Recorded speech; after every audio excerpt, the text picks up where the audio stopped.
Bom dia a todos, a paz do Senhor. Nós estamos aqui para mais uma lição da nossa escola bíblica. Estamos, como já falei com os irmãos, estudando sobre o livro de Jó. E hoje a nossa lição, o título dela é a lição número 4, o drama de Jó. Eu, meditando nessa lição, nessa palavra, uma pergunta que soa forte e que nunca teve uma resposta plausível: por que o justo sofre? Por que pessoas que andam com Deus sorvem cálices tão amargos? Por que o justo cruza desertos tão áridos, caminha com tantas dificuldades às vezes, caminhos espinhosos, vales escuros, às vezes pobreza extrema, enfermidades? Não é fácil responder. É um dos temas mais complexos da Bíblia.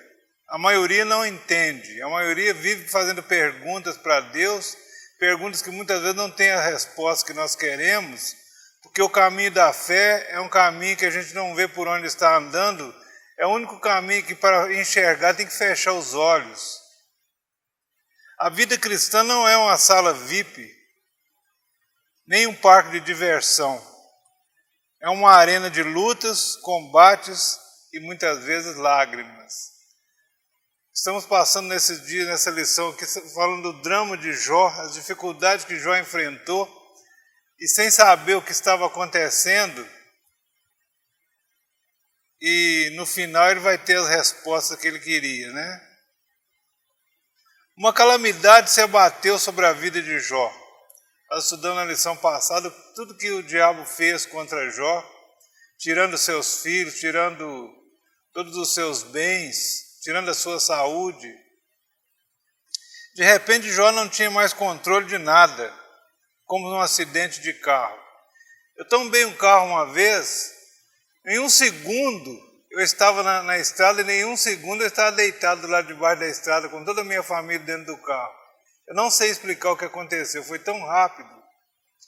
Certa vez eu fui numa igreja, na época a gente cantava num quarteto, e o pregador da noite era o João Leite, que na época tinha pouco tempo que tinha deixado de ser goleiro do Atlético, era ex-jogador. E ele contando na sua palavra lá sobre a instabilidade da vida humana, ele deu uma ilustração. Ele contou que certo dia estava num jogo, aquele jogo parado, que o goleiro não defende nenhuma bola, não vem nenhuma bola no gol, e falou assim que podia executar aquele velho ditado assim: o goleiro está lendo jornal. E ele está ali, o jogo quase terminando, 0-0, e de repente veio uma bola cruzada, e ele disse para o zagueiro assim: é minha. Quando ele disse é minha, a bola quicou, extraviou dele, ele falou assim: não é minha mais. O atacante chegou e fez o gol. E o time do Atlético perdeu de 1-0. Ele falou assim: da instabilidade do ser humano, o quanto somos vulneráveis e quando nós, às vezes, não temos controle sobre as coisas. Essas coisas espirituais, muito mais. O mundo espiritual ainda é um enigma para nós, e para nós caminharmos neste mundo precisamos ter fé. Somente a fé pode nos levar pelo caminho certo, porque às vezes temos que andar de olhos fechados. Analisando o drama de Jó, temos a oportunidade de refletir a respeito do sofrimento e buscar um modelo de comportamento que, como cristão, devemos adotar diante das adversidades. Não adianta pular, não adianta sapatear, não adianta rolar no chão, não adianta pegar pirracinha com Deus. Os desígnios de Deus são cumpridos, independente das nossas atitudes. Deus faz a sua vontade é soberana em todas as coisas. E qual a reação de Jó diante da tragédia que caiu sobre ele? Isso é um espelho para nós. Jó, no capítulo 1, no versículo 21, ele disse, depois que ele perdeu tudo, que ele viu tudo desmoronado, família morta, os seus animais todos roubados, ele disse assim: nu saí do ventre da minha mãe, nu voltarei. O Senhor deu, o Senhor tirou. Bendito seja o nome do Senhor. O Evangelho de Cristo, em momento algum, nos promete a ausência de lutas, sofrimentos ou renúncias. Pelo contrário, Jesus disse no Evangelho de João, capítulo 16, verso 36, no mundo tereis aflições, mas tende bom ânimo, eu venci o mundo. E em Lucas capítulo 14, verso 27, o Senhor Jesus disse assim, aquele que não tomar a sua cruz e não vier após mim, não é digno de mim. Cruz sempre fala de sofrimento, de peso, de dificuldade, de lutas. Cruz não fala de bonança, de coisa boa, fala de luta, fala de opressão. Tudo que o Senhor Jesus passou no Calvário por nossa causa, e quando ele fala que cada um deve tomar a sua cruz, é que além da cruz que Jesus levou até o Calvário, na qual ele morreu, existe uma cruz para cada um de nós. O Evangelho não é facilidade, mas é luta, é batalha até o final da nossa carreira. Quando Lázaro morreu, Jesus estava chegando em Betânia, Jesus dentro de si já sabia que Lázaro estava morto. Mas quando ele encontrou com Maria na entrada da aldeia, com Marta, primeiro com Marta, depois Maria, Marta falou assim, se o Senhor estivesse aqui, meu irmão não teria morrido. O Senhor chegou atrasado. Ele falou assim, Marta, Marta, eu já te disse, se você crer, você verá a glória de Deus, Lázaro vai ressuscitar. Ela falou assim, eu sei que ele vai ressuscitar no último dia. Jesus falou assim, eu sou a ressurreição e a vida. Aquele que crê em mim, ainda que esteja morto, viverá. E caminhou para o lado da sepultura, e você sabe o que aconteceu em seguida. Havia uma pedra na entrada da sepultura, e Jesus disse, tirai essa pedra. Quando eles tiraram aquela pedra, Jesus ordenou ao morto, Lázaro, sai para fora. E Lázaro saiu com as mãos amarradas e os pés amarrados. E Jesus falou assim, desata ele e deixa ele ir. Então, se creres, verás a glória de Deus. Ao centurião Jairo, Jesus disse, não temas, crê somente. O centurião havia ido buscar Jesus, assim, mestre, minha filha está morrendo, vão lá em casa para o Senhor curar ela. E Jesus saiu acompanhando o Jairo, mas quando chegou no meio do caminho, encontrou com aquela mulher, tão falada da Bíblia, a mulher do fluxo de sangue. E aconteceu aquele episódio ali que demorou muito. Aquela mulher foi curada, Jesus queria saber quem tocou nele, e até que desenrolou ali, demorou. E quando eles saíram finalmente para ir para a casa de Jairo, os servos de Jairo chegaram para ele e falaram assim, ô Senhor, não amola mais o mestre, não incomoda mais o mestre, sua filha morreu. Jesus, olhando firmemente para Jairo, falou assim, não temas, crê somente. Continua crendo. E Jairo continuou crendo. E quando Jesus chegou lá, estava todo mundo chorando, ele falou assim, não chores, a menina está dormindo. Eles começaram a rir dele. E ele entrando no quarto, chamou a menina pelo nome, a menina levantou viva e ele entregou para seus pais. Então, o medo foi superado naquela hora e Jairo recebeu de Jesus a sua resposta que ele buscava. Ao pai daquele menino possesso que entrava no fogo e na água, Jesus perguntou ao pai do menino assim, você crê? Você, ô Senhor, eu creio, mas me ajuda na minha incredulidade, ou seja, eu creio só um pouquinho. E Jesus disse para ele assim, tudo é possível ao que crê. E aquele menino também foi curado. Não vivemos mais por vista, como diz em 2 Coríntios capítulo 5, verso 7, nós vivemos pela fé e não pelo aquilo que nós vemos. Nesse mundo a gente anda pela visão dos nossos olhos carnais. Muitas vezes vemos coisas além da nossa capacidade, mas no reino espiritual nós andamos por fé. A fé é como dar um pulo no escuro, acreditando somente na palavra do Senhor. Igual aquela história que conta-se do alpimista que despencou da pedreira onde ele estava escalando e ficou pendurado na corda. E a noite chegou e ele, com medo, com frio, com fome, insegurança, e ele gritava, Deus, socorro, me acorde, me ajuda. E uma voz falou por ele assim, pula. Ele falou assim, eu não posso pular, esse aqui é um abismo. e ele tentou comunicar com as pessoas, e ele ficou ali, e de frio, de fome, ele acabou morrendo. Ou foi pela manhã que eles chegaram para socorrê-lo, ele estava morto, pendurado a 2 palmos do chão. Quando a voz falou que ele podia pular, é porque ele podia pular, mas ele não creu e morreu ali. Muitas vezes a voz do Senhor no silêncio do nosso coração.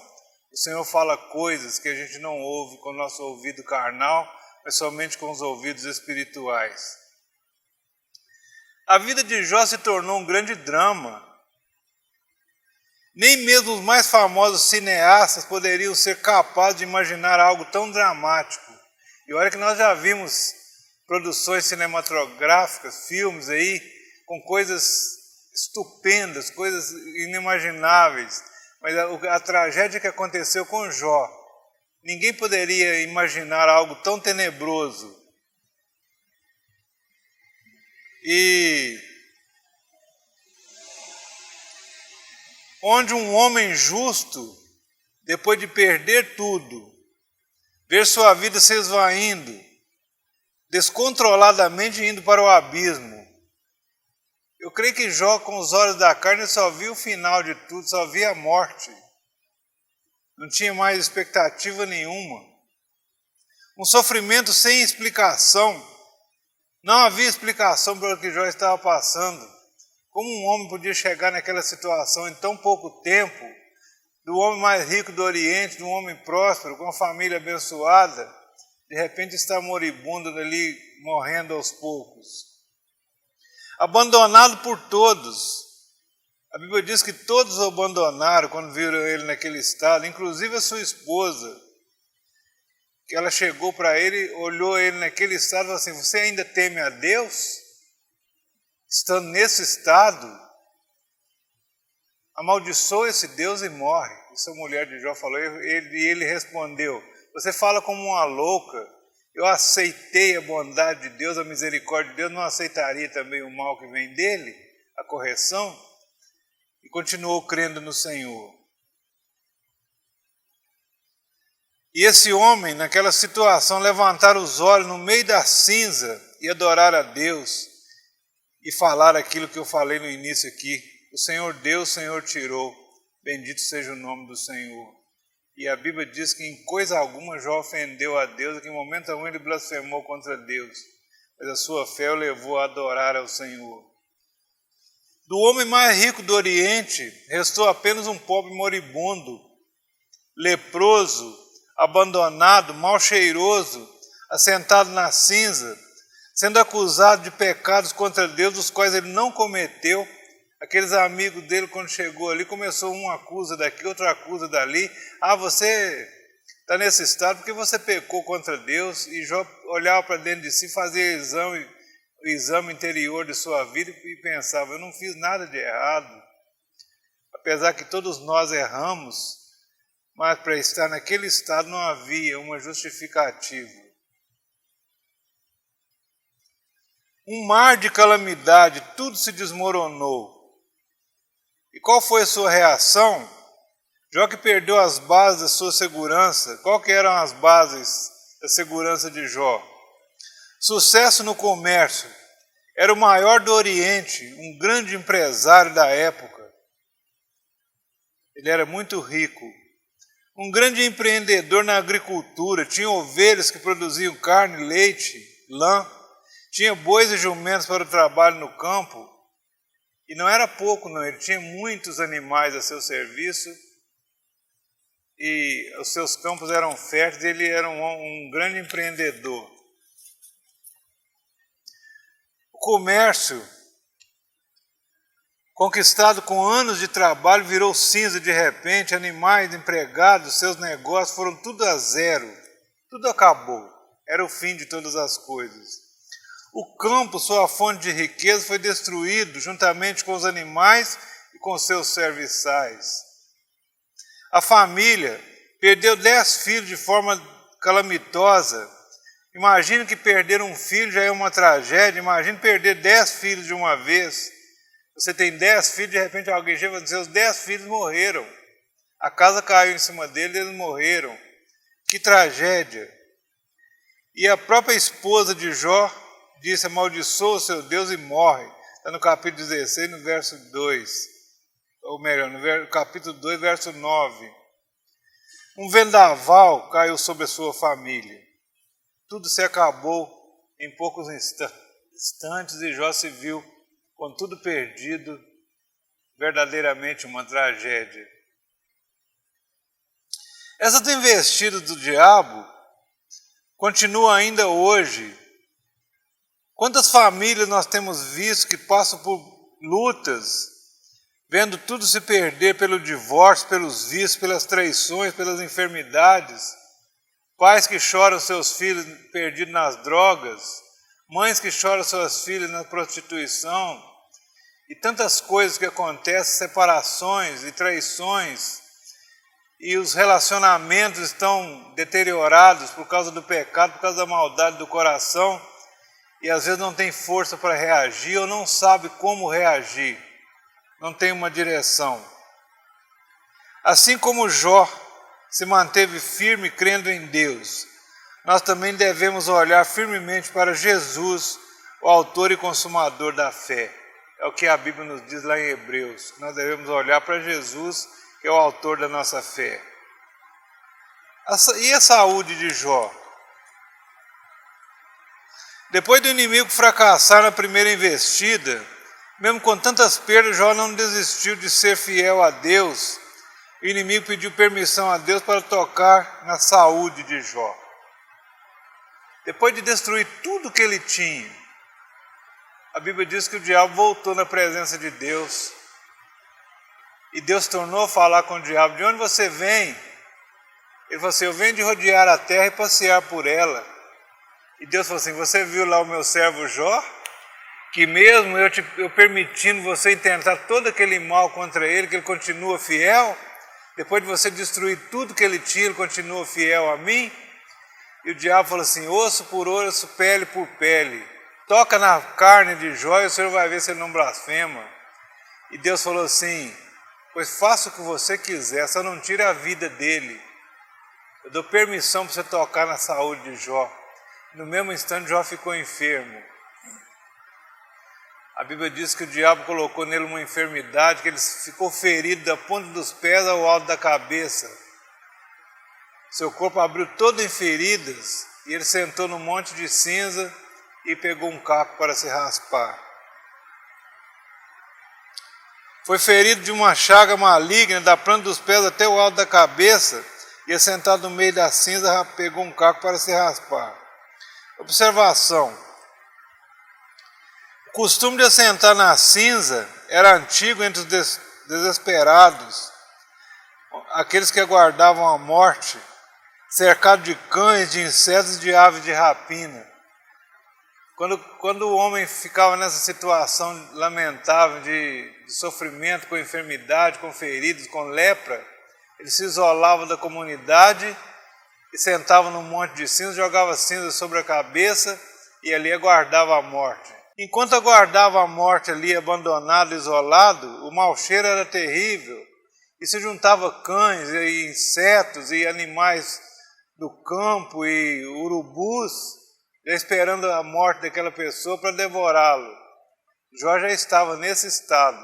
Foi tão terrível que quando seus amigos chegaram para consolá-lo, eles ficaram tão pasmados que eles assentaram no chão e ficaram 7 dias chorando, diz a Bíblia, sem ter uma palavra de conforto para dar àquele homem, tão calamitosa era a sua situação. Eles permaneceram ali por 7 dias, até terem coragem de falar uma palavra para aquele homem, e quando começaram a falar, foram acusações em cima de acusações contra Jó. Então não dava para entender tudo o que estava acontecendo. Havia também sofrimento psicológico, pois o texto nos diz que em determinado momento Jó amaldiçoou o dia que nasceu. Teve um momento que a angústia de Jó foi tão grande que ele falou assim: maldito seja o dia em que eu nasci. Por que aquele dia não se tornou em trevas? Por que eu não fui abortado? Por que eu não deixei de viver naquele dia? Por que eu cheguei nessa situação para sofrer tanto? É lógico que eu estou usando as minhas palavras, né? Conformado, ele louvou a Deus e disse: o Senhor Deus, o Senhor tomou. Tudo que eu tinha era de Deus, eu não tinha nada. Eu vim para esse mundo nu, nem roupa no corpo eu tinha. Então Deus tirou, e bendito seja o seu santo nome. Em João 8, verso 32, tem um versículo que muito conhecido, que se tornou mais conhecido ainda nesse governo atual, que é: conhecereis a verdade vos libertará. Jó conhecia a verdade. Conhecer a verdade liberta. A verdade liberta. Conhecer a verdade nos emancipa, nos conforta e nos fortalece. A verdade de Deus, quando ela habita dentro de nós, ela supera todas as coisas, supera todas as dificuldades. Até que chegou um momento que Jó disse assim: eu sei em quem tenho crido, e que eu sei que o meu Redentor vive, que ele se levantará sobre a terra e eu o verei com esses olhos ainda. Às vezes reclamamos de tão pouca coisa.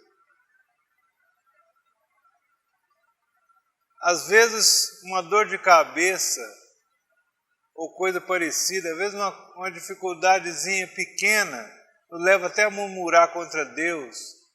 Mas quando a gente vê uma história dessa com uma situação tão difícil enfrentada por Jó, a gente vê o quanto somos fracos, o quanto somos ingratos às vezes a Deus diante de tudo que Ele tem feito por nós. Em Provérbios capítulo 30, versos 5 a 9, o escritor de Provérbios escreveu o seguinte: duas coisas eu pedi ao Senhor.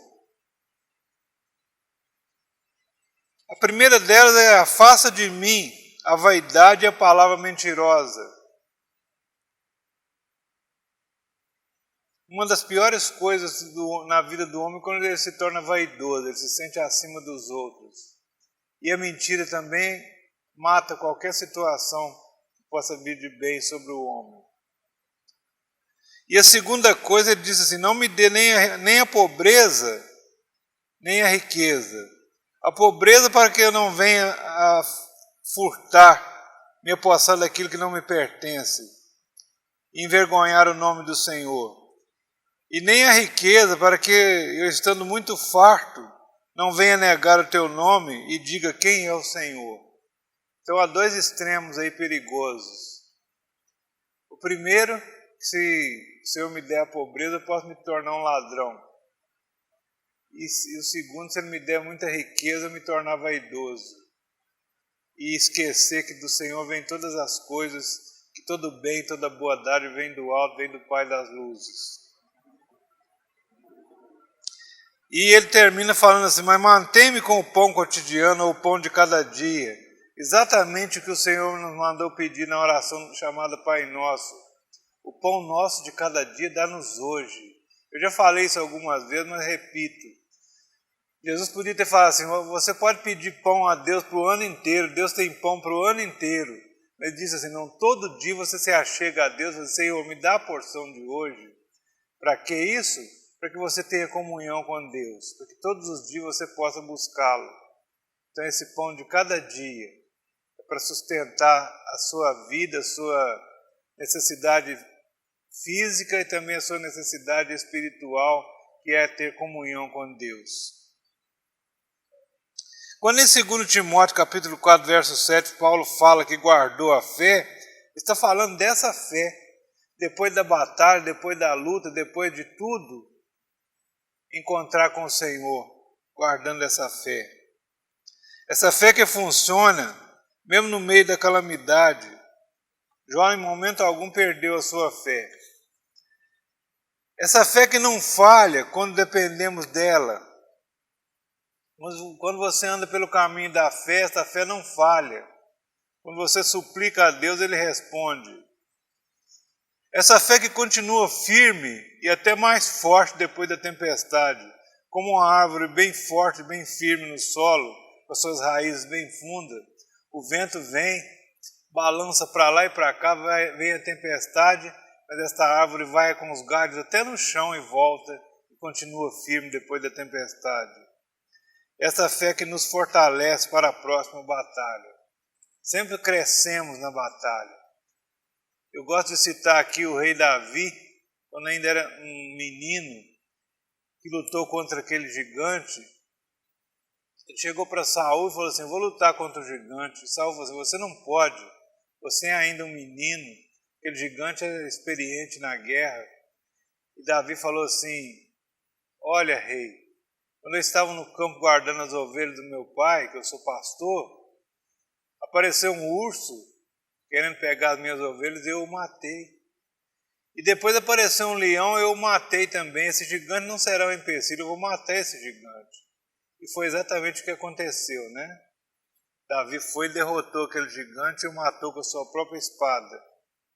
Ele saiu mais forte naquela batalha para trilhar um caminho mais excelente e vencer muitas e muitas batalhas. Davi foi um grande guerreiro e nunca perdeu uma batalha. E por falar em Davi, eu quero encerrar essa lição de hoje contando um episódio que aconteceu com ele. Mesmo Davi sendo um homem de fé, teve um momento de fraquezas. Em 1 Samuel capítulo 30, conta que Davi, quando ele saiu fugindo de Saul, a Bíblia diz que ele juntou 600 homens que estavam amargurados, endividados, problemáticos, homens que estavam meio sem rumo na vida, foram se juntando a Davi. Ele formou um exército de 600 homens. E moravam todos juntos na mesma cidade e foram morar em Ziclag, uma cidade chamada Ziclag. Ele ficou aquele bando de 600 famílias morando ali. E um certo dia, ele sempre tinha que sair para arrumar alimento para todo mundo comer. E um certo dia saíram para a batalha e deixou na cidade somente as mulheres, as crianças e os idosos. E ficaram tipo a semana inteira lutando por lá. Mas quando voltaram, a cidade tinha sido saqueada. A cidade estava toda queimada e não havia ninguém mais naquela cidade. E eles começaram a chorar de desespero, os homens chorando por causa das suas mulheres, dos seus filhos. E por um momento eles se revoltaram contra Davi e falaram assim: nós vamos apedrejar você, você é culpado de tudo isso. E a Bíblia diz assim que eles choraram até não ter mais força para chorar. E Davi, depois do choro, ele se levantou e falou assim: vou consultar ao Senhor. Mandou trazer para ele o éfode, que era uma roupa de sacerdote, e falou assim: Senhor, nós vamos atrás desse bando que saqueou a cidade? E o Senhor falou assim: vai. E nós vamos vencer? Vai vencer. E ele falou com aqueles homens: levanta e vamos à luta. E foram e alcançaram as mulheres, as crianças e grande despojo. Voltaram mais ricos e mais consolados do que antes, porque confiou no Senhor. A Bíblia diz assim que Davi se renovou no Senhor, se esforçou no Senhor, lembrou de todas as coisas que o Senhor fez na vida dele, que podia ainda fazer, e ele se reforçou no Senhor e venceu aquela batalha. No Salmo 55, no verso 7, o salmista fala assim, numa situação de calamidade, ele fala assim: se eu tivesse asas como a pomba, eu voaria e pernoitaria no deserto. Quantas vezes eu tivemos vontade de sumir? Eu vi tanta gente que fala assim: que vontade de sumir. Sumir é isolar, é não ver ninguém, é passar um tempo só, tentar colocar as ideias no lugar. Às vezes isso acontece na nossa vida, numa situação de desespero, a gente se isola. Quantos profetas passaram situações desse tipo de depressão, de isolamento, de luta terrível? O próprio Elias, que era um grande profeta, poderoso no Senhor, depois daquela luta com os profetas de Baal ali, que Jezabel falou em matá-lo, ele fugiu e entrou dentro de uma caverna e falou com Deus: me dá a morte. Eu não sou melhor do que meus pais, me dá a morte que é melhor do que viver. Momento de grande depressão. Então, a luta desta vida pode nos trazer essa depressão, essa vontade de sumir, de morrer, de desistir de tudo. Nós precisamos nos esforçar no Senhor.